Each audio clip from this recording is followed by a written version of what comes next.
সারা দেশে আইনশৃঙ্খলা পরিস্থিতির ব্যাপক অবনতিতে উদ্বেগ জানিয়ে বিক্ষোভ মিছিল ও মানববন্ধন করেছে রাজধানীর সরকারি তিতুমির কলেজের শিক্ষার্থীরা। সকালে কলেজের মূল ফটকের সামনে মানববন্ধনে অংশ নেয়া শিক্ষার্থীদের অভিযোগ, আইনশৃঙ্খলা বাহিনীর কার্যক্রম পদক্ষেপের অভাব এবং এ ধরনের ঘটনা ঘটেই চলেছে। অপরাধীদের দৃষ্টান্তমূলক শাস্তির আওতায় নিয়ে আসলে অপরাধ কমে যাবে উল্লেখ করে তারা বলেন, এক্ষেত্রে স্বরাষ্ট্র উপদেষ্টাকে আরও বেশি তৎপর হতে হবে।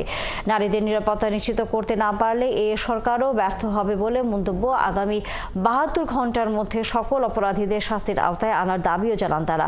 তা না হলে পরবর্তীতে কঠোর কর্মসূচির হুঁশিয়ারি দেন শিক্ষার্থীরা। দর্শকের কোনো দলীয় পরিচয় হতে পারে না।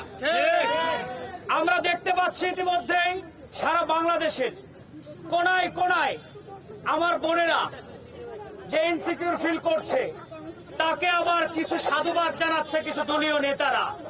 আমরা বলতে চাই, দর্শকদের যদি আপনারা পরিচয় দিতে চান, স্পষ্টভাবে পরিচয় দিয়ে দেন। আমরা জানি দর্শকের কোনো পিতৃ পরিচয় থাকে না। যে ধরনের ধর্ষণ, ছিনতাই এবং চাঁদাবাজি চলছে, আমরা বাংলাদেশে কোনো মেয়ে হোক কিংবা কোনো নারী বা পুরুষ হোক, কেউই নিজেদেরকে কোনো অবস্থায় নিরাপদ মনে করতে পারছে না।